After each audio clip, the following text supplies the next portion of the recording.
नमस्कार दर्शक बंधु आपण मानकु न्यूज ओडिया क्रिकेट 24 को स्वागत। अंतर्जातीय क्रिकेट छाड़ी सूर्य कुमार यादव खेलिबे रणजी मैच।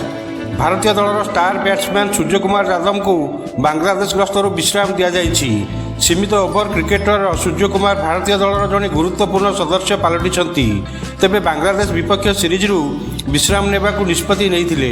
पाखापाखि 75 दिन भारतीय दल सह रहिबा परे सूर्य कुमार यादव विरति नेले। मात्र एही समय से क्रिकेट दूरे रहिबे नहीं। से एमिति एक निष्पत्ति नैचंती जहाँ बाकी खेलाड़ी को शिखिबार आवश्यकता रही। डिसेम्बर 20 मुंबई निजर घरोई मैदान में हैदराबाद विपक्ष में रणजी मैच खेलिब।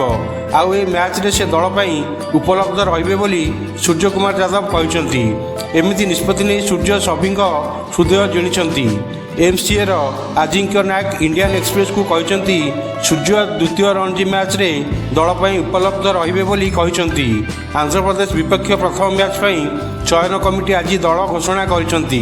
दलर नेतृत्व दायित्व नेबे अजिंक्य राणे।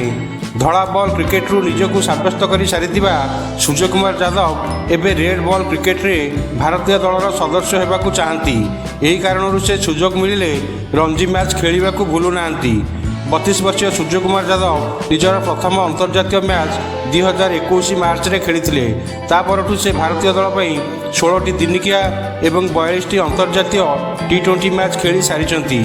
से दिनिकिया रे 100.52 स्ट्राइक रेट एवं 32 हार 384 रन करथिबा बेले T20 अंतर्जातीय रे 180.97 स्ट्राइक एवं 44 हार 1408 रन करिसंती।